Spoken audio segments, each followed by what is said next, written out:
Good morning student. आज हम start करें पाठ 12 प्रेरणा स्रोत मेरी माँ। मिसाइल मैन के नाम से चर्चित people's president doctor APJ Abdul Kalam एक ऐसे चमत्कारिक व्यक्ति रहे हैं जिन्होंने अपने कार्य और व्यवहार से देश को ही नहीं दुनिया की करोड़ों नवयुवकों को प्रभावित किया है। ऐसे व्यक्तित्व की प्रेरणा स्रोत उनकी ममतामयी माँ आशियम्मा थी। जो उनकी प्रेरणा स्रोत कौन थी? उनकी माँ आशी अम्मा। उन्होंने बड़ी लाड प्यार स्नेह से उन्हें पाल पोस कर इस काबिल बनाया। डॉक्टर कलाम जो बाद में कलाम के व्यक्तित्व का स्रोत बनकर राष्ट्र के प्रत्येक बच्चों पर निछावर होता रहा और उन्हें एक श्रेष्ठ भारतीय नागरिक बनने की दिशा में आधारभूत भूमि बन सका। आज के इस युग में ऐसे लोग कम हैं जिन्होंने अपने काम और व्यवहार से करोड़ों युवाओं और संपूर्ण देशवासियों को प्रभावित किया हो, उनके दिल में एक खास जगह बनाई हूँ। मिसाइल मैन नाम से चर्चित चमत्कारिक भारतीय प्रतिभा के धनी डॉक्टर एपीजे अब्दुल कलाम उन चुनिंदा हस्तियों में से एक हैं। इनका व्यक्तित्व इतना सरल और सहज रहा कि हर कोई उन्हें देखकर हैरान हो जाता है। उन्होंने अपने काम के सिवाय कभी भी अपने पद को अहम नहीं समझा। अपनी सीधी सादी बातों और जीवन मूल्यों के कारण डॉक्टर कलाम ने दुनिया के चर्चित लोगों में एक अलग ही जगह बनाई। इसलिए आज वह पीपल्स प्रेसिडेंट नाम से भी जाने जाते हैं। वे देश के ऐसे तीसरे राष्ट्रपति हैं जिन्हें राष्ट्रपति बनने से पूर्व देश की सर्वोच्च सम्मान भारत रत्न से सम्मानित किया गया। ऐसे दो अन्य पूर्व राष्ट्रपति हैं सर्वपल्ली डॉक्टर राधाकृष्णन और डॉक्टर जाकिर हुसैन। ऐसे महान व्यक्तित्व की प्रेरणा स्रोत डॉक्टर कलाम की माँ आशी अम्मा थी। मन को छूने वाली अनेक घटनाओं ने डॉक्टर कलाम ने अपनी माँ का बार बार उल्लेख किया। बचपन के अभाव भरे दिनों में जब उनके पास कुछ नहीं होता था तब वे क्या करते थे, इनके बारे में भी बताया। एक संयुक्त परिवार के सदस्य के रूप में उन्हें माँ का अधिक लाड प्यार स्नेह और प्रोत्साहन मिला। उन्होंने बताया कि हमारे घरों में बिजली नहीं थी तब मिट्टी तेल की चिमनी जलाया करते थे या घर में लालटेन से रोशनी होती थी जिनका समय रात्रि 7 से 9 बजे तक नियत था। पर उन नन्हे कलाम माँ के अतिरिक्त स्नेह के कारण रात्रि 11 बजे तक दीपक का उपयोग करते थे। क्योंकि माँ को कलाम की प्रतिभा पर भरोसा था, इसीलिए वह कलाम की पढ़ाई के लिए एक स्पेशल लैम्प देती थी जो रात तक पढ़ाई करने में कलाम की मदद करता था। रोशनी को दूसरों तक फैलाने की चाह कलाम के नन्हे मन में यहीं से उठने लगी थी, जो समय के साथ विश्वव्यापी बनी। एक अन्य घटना डॉक्टर कलाम को जीवन भर याद रही। वह यह थी, कलाम की लगन और मेहनत के कारण उनकी माँ खाने पीने के मामले में उनका विशेष ध्यान रखती थी। दक्षिण में चावल की पैदावार अधिक होने के कारण वहाँ चावल अधिक खाया जाता है, लेकिन कलाम को रोटियों से विशेष लगाव था, इसलिए उनकी माँ उन्हें प्रतिदिन खाने में 2 रोटियां अवश्य दिया करती थी। एक बार उनके घर में खाने में गिनी चुनी रोटियां ही बनी थी। यह देखकर माँ ने अपने हिस्से की रोटी कलाम को दे दी। उनके बड़े भाई ने कलाम को धीरे से यह बात बता दी। इससे कलाम अभिभूत हो उठे और दौड़कर माँ से लिपट गए।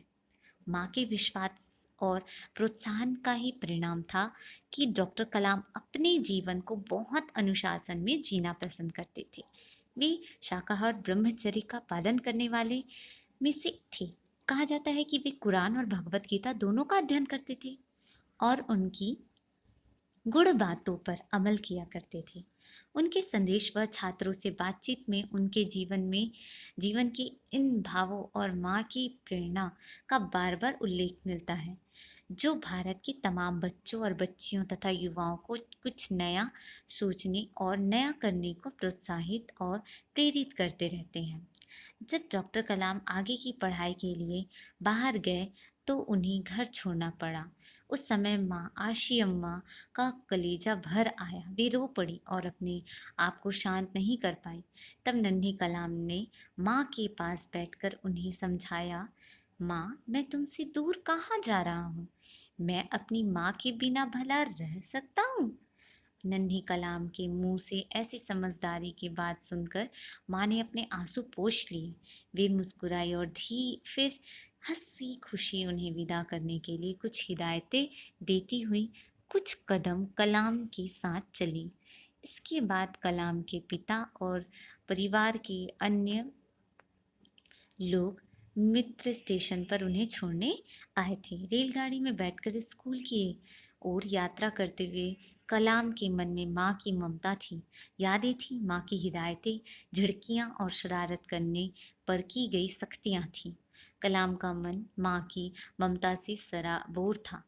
कोई भी बच्चा जब पहली बार घर छोड़कर बाहर अकेला रहने के लिए जाता है तो उसे सबसे ज़्यादा घर से दूरी और माँ की कमी खलती है। माँ से बच्चे के मन का तार जुड़ा होता है। नन्हे बालक कलाम का माँ के प्रति यही भाव उनके बड़े होने के साथ साथ और भी गहरा होता गया। यही भाव उनकी माँ कविता में दिखता है जो डॉक्टर अब्दुल कलाम ने लिखी थी। माँ।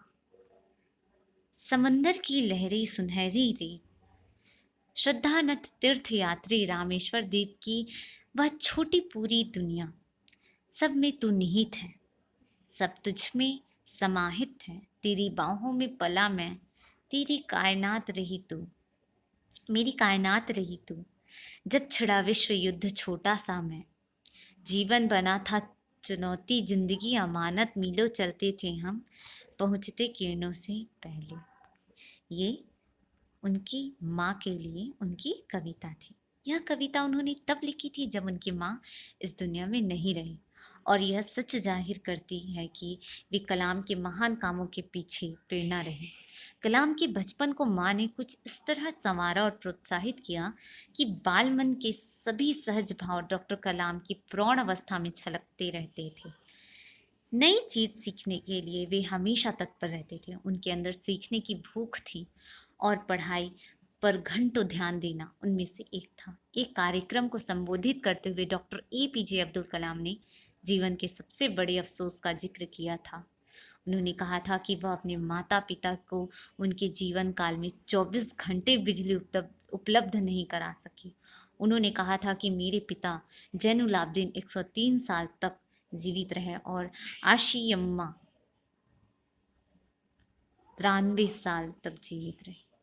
उन्होंने भारतीय छात्रों को अपना संदेश देते हुए कहा था, सपने वो नहीं होते जो रात को सोते समय नींद में आए, सपने वो होते हैं जो रात में सोने नहीं देते। इंतज़ार करने वालों को सिर्फ उतना ही मिलता है जितना कोशिश करने वाले छोड़ देते हैं। प्रस्तुत लेख डॉक्टर एपीजे अब्दुल कलाम द्वारा लिखित पुस्तक विंग्स ऑफ फायर के हिंदी रूपांतरण से संकलित है। तो आप सभी को समझ में आया कि डॉक्टर एपीजे अब्दुल कलाम किसे अपनी प्रेरणा मानते थे? अपनी माँ को। उनकी माँ का नाम था आशी यम्मा। तो आप भी रात में सोते हुए सपने तो देखते हैं, लेकिन आप उसे पूरा भी कीजिए। डॉक्टर एपीजे अब्दुल कलाम ने जो पंक्तियाँ लिखी हैं उसे आप अपने जीवन में आत्मसात कीजिए कि सपने वो नहीं होते जो रात को सोते समय नींद में आए, सपने वो होते हैं जो आपको सोने नहीं देते। तो अपने सपनों को सिर्फ देखना ही ज़रूरी नहीं है, उसे पूरे करने के लिए कोशिश करनी होती है। ठीक, तो आपको बात समझ में आई है तो आप बिल्कुल कीजिए, है ना? Okay, thank you students, have a nice day.